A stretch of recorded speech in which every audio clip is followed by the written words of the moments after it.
Okay, the final item of business this evening is a members' business debate on motion 16290 in the name of Claire Adamson on McDermott's Brownsbank Cottage, a Scottish cultural treasure. The debate will be concluded without any questions being put.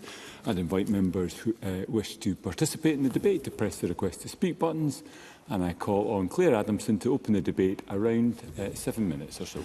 Thank you very much, Presiding Officer. Can I begin by thanking my colleagues for supporting this motion for debate this evening, and can I welcome to the gallery trustees and friends of the charity of McDermott's Brownsbank, including members of the Grieve family who have joined us this evening.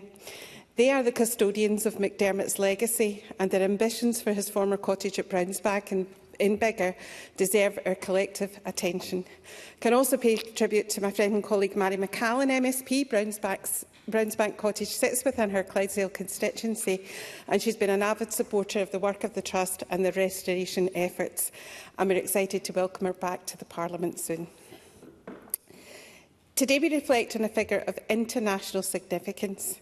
I'm minded to listening a long time ago to Radio 4, to the book club, where James Naughtie was interviewing Maya Angelou, and he introduced her as one of the greatest black writers of the 20th century. And she immediately picked him up and said, "I'm considered one of the best writers of the 20th century. I just happen to be black."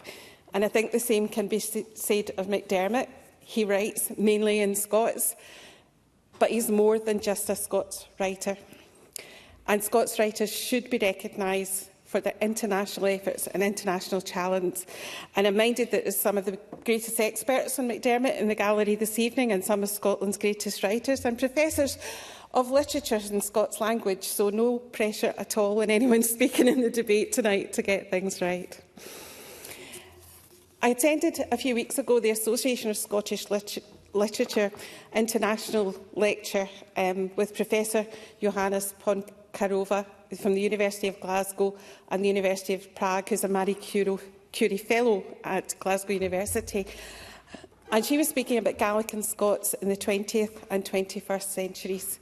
And she had done a wealth of research on McDermott and showed that he not only loved the Scots language and was committed to bringing that back into common usage and common parlance in Scotland, but they also had a great influence on the Gaelic revival in Scotland too, translating many of our Gaelic poets into Scots and sharing that in a number of publications and magazines that perhaps we weren't as familiar with as we are with some of McDermott's other work. He was never a man to question, never afraid to question conventional ideas. He believed that reviving the Scots language and poetry wasn't about the literature, it was about reclaiming Scotland's artistic character, our culture, and to assert its independence and revitalise a literature that he saw weighed down by sentimentality. His vision was to move away from the overly sentimental writing of the past and create something bold, something uniquely Scottish. And his commitment to these ideals and his radical advocacy were the reasons why we now recognise the Scottish Renaissance in Scots language. McDermott himself described this movement as a new insistence on the Scots Lowlands language. In the first place, and beyond that, on the need to restore Gaelic as the national language of Scotland and to resume it in the fullest way the great traditions of our lost heritage, Gaelic culture, and to apply these to new creative purposes. He saw language as the foundation of cultural revival, and his work embodied this belief. He was ever controversial. In fact, many of my colleagues knew him personally, and will talk that he was often a cantankerous character, shall we say. And his writings were often polemic, frequently contradictory, and enduringly influential. His passion wasn't just linguistic, it was political too. He was a founding member of the Scottish National Party, the National Party of Scotland, which became the Scottish National Party. And at the same time, he was a member of the Communist Party. And in 1964, he stood as a Communist Party candidate against the then Prime Minister, Sir Alex Douglas-Home. Dermot believed that Scottish identity and the lives of the people who lived here were ill-served by the political establishment. His belief in the culture and political significance of language was unshakable, and its conviction is embodied in Brownsbank Cottage. It's an A-listed building, the only one in Britain to hold this status, not for its architectural significance, but the distinction of its former resident. The interior has been carefully preserved to reflect the character, and the two main rooms, those of McDermott and his wife Valda Trevelyan-Grieve, are there to be seen. The shelves in McDermott's rooms were filled with green-spined Penguin crime novels alongside copies of his own work. And today it is a cherished site of heritage, loved and respected, but not just by the people of Scotland, but by many, many beyond our borders. It has been a writer's residence for some of our greatest living writers, some of whom are in the gallery this evening, such as Matthew Fitt and James Robertson and Professor Alan Rioch as well. Writers' Fellowship nurture creativity, providing a space for writers to explore new styles and perspectives while shaping Scotland's ever-loving culture identity. We need to secure Brownsbank Cottage for the future of Scotland. And when I talk about the future of Scotland, I want to reflect, I'm sure there are some people may talk about the little white rose of Scotland, which I don't think this was quite McDermott's view, but it's nonetheless adopted by the SNP as a symbol of our national party in this Parliament.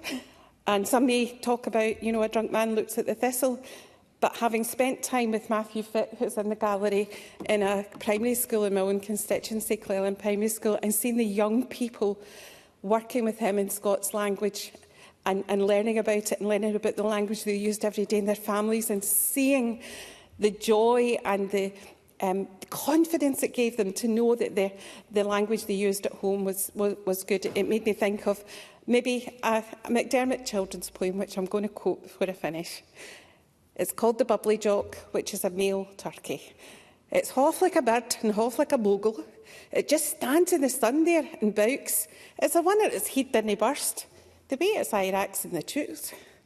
Sign it twists its neck like a serpent, but canna get out a rick note, for the bubbly jock swallowed the bagpipes, and the blether gets stuck in its throat. Thank you very much, Presiding Officer. Thank you very much indeed, Ms Adamson. I can also confirm that Matthew Fitt is a somewhat tenacious midfield player for the Millscourt Warriors, a passion at Edinburgh University in the late 1980s. With that, we move to the open debate. I call first Brian Whittle, to be followed by Emma Harper. Around 4 minutes. Mr Whittle. Thank you very much, Deputy Presiding Officer. I'm really pleased to speak in today in support of this motion, and can I thank Claire Adamson for bringing it to the Chamber. I don't think we get enough opportunity to talk about Scotland's long and proud cultural history. It is the homeland of many nationally and internationally recognised artists, writers, musicians and dramatists. No more so in the world of poetry, where of course the national bard Robert Burns has introduced people around the globe to Scottish culture and drawn many of them to Scotland to see what else it has to offer. Perhaps more than any other form of writing, poetry is often shaped by the writer's direct experiences and the places that they live. So if we want to truly understand these writers and the minds that crafted their immortal works, we need to look beyond the words and into the worlds they were crafted in. That's why initiatives like McDermott's Brownsbank are so important in preserving the wider works of poets like Hugh McDermott.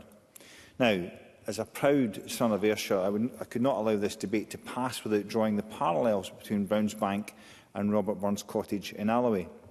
As members will know, Burns Cottage offers visitors an insight into the world that Robert Burns was born into, with the surrounding area providing the inspiration for many of his later works. In contrast, Brownsbank Cottage was a feature of McDermott's later years. However, both buildings have become synonymous with their occupants, and both bring their own insights into the minds of these two gifted writers. While Burns Cottage has been preserved by the National Trust for Scotland, Brownsbank is reliant on the hard work of members of the SCIO, created to preserve both it and Hugh McDermott's legacy, funded, as Claire Adamson's motion points out, principally through the generosity of grant funding from the likes of SSE, Clyde Wind Farm Development Fund and Architectural Heritage Fund and William Grant Foundation, as well as through the generosity of individual members of the public committed to preserving Hugh McDermott's cultural legacy. It is to the credit of everybody involved in these groups that they do not see their objective purely as preserving Hugh McDermott's past, but they're also looking to the future, using his works to inspire and encourage the next generation of writers. From the reinvestment of a Writers in Residence programme to the creation of a poetry board scheme for pupils in South Lanarkshire to showcase their efforts, I'm delighted that aspiring writers will have the opportunity to build their talents on such strong foundations. Deputy Presiding Officer, while he may have been a controversial figure at times, there is no doubting the cultural impact of Hugh McDermott. The work done by McDermott's Brownsbank SCIO will give him an enduring legacy that is hugely worthwhile. Not only in terms of McDermott's own work, but also in how this initiative speaks to Scotland's cultural confidence and identity and our commitment as a nation to valuing and protecting that heritage. Deputy Presiding Officer, as Claire Adamson's motions highlights, we cannot afford to see buildings like Brownsbank fall into disrepair. This cottage and other buildings like it have offered a spark of inspiration to many of Scotland's most successful and influential literary figures. There are many arguments for their preservation, but Hugh McDermott himself puts it quite succinctly when he says, "You cannot light a match on a crumbling building." Deputy Presiding Officer. Thank you, Mr Whittle. I now call Emma Harper to be followed by Richard Leonard. Around 4 minutes. Ms Harper. Thank you, Presiding Officer, and thank you for allowing me to finagle with my keyboard to make sure that it actually will stand up to the debate. I want to thank Claire Adamson for securing this debate, and she has articulated very well in her motion and in her speech about Brownsbank Cottage and the work being done by the trustees and the volunteers of what may be an underappreciated corner of Scotland's literary tradition, but one which is it's a shining star in the 20th century history, and I'm proud to be an MSP for the area. But Claire Adams has welcomed everybody to Chamber, and I myself will welcome everyone to the Chamber here the next day. McDermott was born and schooled in Langham, also known as the Muckletown, Petermise, South Scotland region, but for the first 60 years of his life, his home is hard to pin down, although his formative years appear again and again in his work, with large sections of A Drunk Man Looks at a Thistle referring back to his youth in Langham. After leaving Langham Academy, he wound up in Edinburgh and Ebbw Vale in Wales, Clydebank, Forfar, Montrose, and over the space of a little over a decade after Montrose came London, Liverpool, West Sussex, Wolseley and Shetland, where visitors today can stay in the house he made his home for 9 years, then Glasgow, Dungavel and finally to Brownsbank. It may have been his last home, Presiding Officer, but it was his longest lasting, and its preservation is a tribute to his wife, Valda, who he predeceased, and the trustees and the volunteers who have worked so hard over the years to maintain and promote Brownsbank as a memorial to the man and his body of work. McDermott's role in the use of the Scots language and its written form cannot be underestimated, and colleagues will surely ken how important the Scots Lead is to me in this chamber. Hugh McDermott once said of the Scots Lead, one of the most distinctive characteristics of this vernacular, part of the very essence, is its insistent recognition of the body. The sense this explains the unique blend of the lyrical and the ludicrous. He demonstrated that through his own body of work, always lyrical and frequently ludicrous, surreal and moving. His publishing in Scots gave a credence to the language at a time when received wisdom and the dominant establishment view was that Scots was the language of the gutter or the undereducated. Reading again through A Drunk Man Looks at a Thistle for today's motion, and his love and admiration for another Scots poet, Robert Burns, shines through. Although perhaps not his admiration for some who hang their pegs on his poetry while missing the human meaning behind them. They both shared a lowland Scots upbringing and a sense that Scotland and its people needed recorded and shared with others, but in multiplicity of ways, with the diversity of our land at the heart of what they wrote. Or as McDermott himself said, Scotland small, our multiform, our infinite Scotland small, no doubt Burns would have smiled at McDermott's as McDermott screeved that out. Next year, McDermott's The Bonnie Bruchit Bairn will add to the Higher English set text list. It is a tribute to the body of work and the impact he has had on our nation's sense of its literary self and the language we use day after day, that tens of thousands of Waynes and Bairns will hae the chance to study his verse in the same context as Burns, Stevenson and John Byrne, in the same way that the work of Brown's Bank is keeping alive McDermott's legacy and life for our and our future generations, celebrating a body of work that has and will stand the test of time as one of our great poets and writers. Thank you, Presiding Officer. Thank you, Ms Harper.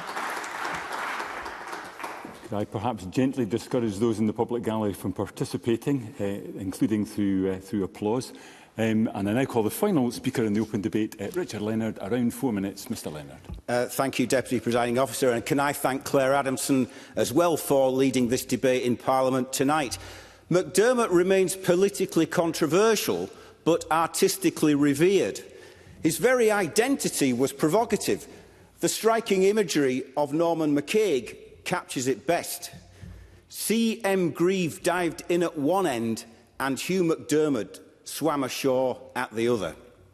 By the age of 16, he was a member of the Independent Labour Party.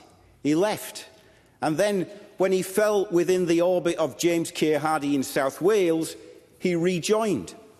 In 1922, he was first co-opted, then elected, as an independent socialist to Montrose Town Council.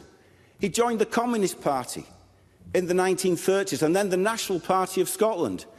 Expelled from the Communist Party for being a nationalist, expelled from the National Party of Scotland for being a communist. He stood as the SNP candidate in the Kelvin Grove division of Glasgow in the 1945 general election, and again in the 1950 general election, but this time as an independent Scottish nationalist.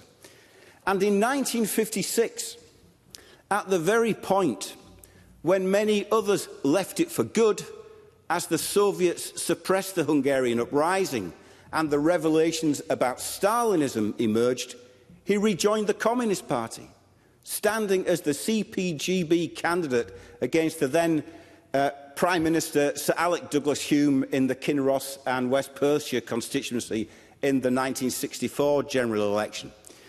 His poetry included hymns to Lenin, of whom he said marked the greatest turning point since Christ. Of John Maclean's unbreakable spirit, he declared, like a lightning bolt, at last the workers' wrath falls on all such castles of cowards, whether they be uniformed in ermine or blue or khaki. Hugh McDermott's poetry has an enduring, timeless quality, and so speaks to our times as well as his own. My own party's current leaders should take heed. Physical power, he wrote, is a rough substitute for patience and intelligence and cooperative effort in the governance of man. Killing is the ultimate simplification of life. The kind of poetry I want, McDermott proclaimed, is a poetry that stands for production, use and life, as opposed to property, profits and death. He was at once an idealist and a realist, famously combining the two together in the poem Glasgow 1960, published in 1935, in which he imagined crowds packed tight on buses and trams travelling to Ibrox Stadium, not for football, but to watch a debate between intellectuals. There are anti-imperialist writings that bleed dangerously into an intolerable Anglophobia. But as the late Stephen Maxwell put it, and members of the SNP in Alba should heed this, McDermott's was a nationalism to transcend nationality and to present Scotland not as the possessor of distinctive national qualities, but as an exemplar of universal intellect and aesthetic qualities, which rendered trivial all lesser distinctions. So I am pleased to support this motion and the Brownsbank Cottage project, because we need to keep that flame of intellect and culture burning. Whether you consider MacDermot to be a communist at heart, a nationalist in his soul, or simply one of the greatest poets of the 20th century, we need to remember him, celebrate him, and the values which he stood for, which leads me to my very final point. Before MacDermot moved to Brownsbank Cottage, he and Valda lived in the Laundry Cottage on the Duke of Hamilton's estate at Dungavel. Dungavel, to our shame, continues today to be run as a detention centre for asylum seekers, a so-called immigration removal centre. So I hope that tonight, in this debate, we can resolve that, as well as keeping open Brownsbank, we also pledge to do everything that we can in the name of our common humanity to close down Dungavel and regain, in the words of Hugh MacDermot, the grounds of our being. Thank you, Mr Leonard. I now invite the public gallery again not to be applauding. This is a meeting in public, not a public meeting. I now invite the Cabinet Secretary to respond to the debate. Around 7 minutes. Mr Robertson. Thank you very much, Presiding Officer, and I'm grateful to Claire Adamson for bringing forward this motion and securing this debate today. And it's right that we celebrate the life and legacy of Hugh MacDermot and mark the work of the Brownsbank trustees, who I have met in the past, and I commend their efforts in promoting the preservation of this legendary poet's work and home for future generations to enjoy. And I'd firstly like to thank the various speakers for their valuable and interesting contributions. I begin by reflecting on Hugh MacDermot's life, as others remember him before, offering a few personal reflections. As we've heard, Christopher Murray Grieve was born in 1892 in Langham in Dumfries and Galloway and lived until his death in 1978, aged 86. He was a voracious reader as a boy, which set him up well for his future careers, in which he celebrated words and languages. And indeed, he was a pupil at Broughton High School, the school that I would attend many decades later, I hasten to add, and indeed and the house named after him, Grieve House, as well. As a young journalist, he reported on the challenges facing those living in the mining communities of Wales for a socialist newspaper run by Keir Hardie, the Scottish leader and later founder of the Labour Party. And by the early 1920s, his political consciousness was growing, shaped no doubt by the seismic events around him, the First World War of 1914 to 18, the Easter Rising in Ireland in 1916, the Russian Revolution in 1917, and his own experiences during time spent in the military. His political views, as we've heard, have changed over time. They reportedly encompass socialism, communism, Labour values, and Scottish nationalism. And notably, from my perspective, he was a founder member of the National Party of Scotland in 1928. I wonder what he would have made of our debate to date and of the event which follows this evening in the Scottish Parliament, organised by the Brownsbank Trust to celebrate his life, his work and his home. By 1922, Grieve began to use the pseudonym MacDermot when he published A Verse on Scots, and his early writing at this time heralded a new literary movement in Scotland. Hugh MacDermot is rightly associated with the Scots language, and he was also a strong supporter of the promotion and the use of Gaelic, as were others who, with him, formed the Scottish literary renaissance. Today, the Scottish Government has a number of interventions and projects in place to support Gaelic and Scots, with new funding to be provided in 2025-26. The Scottish Government supports bodies such as the Association of Scottish Literary Studies, the Scottish Books Trust, Scots House and the Scots Language Centre. These organisations built on Hugh MacDermot's legacy by further enriching Scots language literature and raising the status of Scots in our public and cultural life. Hugh MacDermot experienced years of exile, collapse and recovery in the 1930s, and he continued to dominate the Scottish literary world even as he aged. His work in the 1950s and 60s continued his fascination with languages and art forms as he sought to celebrate human creativity in all its aspects. MacDermot's legacy continues to help build Scotland's reputation today and inspires links academically and internationally. I note that in 2023, the Université de Bretagne Occidentale, based in Brest, held the first international Hugh MacDermot conference. And the Scottish Government is keen to take advantage of future opportunities like these to celebrate the legacy of poets like Hugh MacDiarmid domestically and internationally, particularly as we continue to expand our links with Scotland's diaspora. It's a testimony to the vision and the tenacity of the Brownsbank trustees, the support provided by MSPs from across the Chamber, and to the advice provided to the trustees by our national bodies that we are discussing Hugh MacDiarmid's huge and lasting legacy in Scotland today. The debate is a reflection of the importance of protecting the place where he lived for the last 27 years of his life, for it was at Brownsbank Cottage that Hugh MacDiarmid lived with his wife, Valda Trevelyan, from 1951 to 1978. The story of this cottage forms part of our heritage, which defines who we are as a nation and is hugely inspirational, helping to create a powerful sense of place and providing a backdrop against which we live, work and have fun. The Scottish Government delivers support for the historic environment through sponsorship of Historic Environment Scotland. Through its grant schemes, HES deliver benefits for communities by helping regenerate and promote the active use, the care and the maintenance of the historic environment.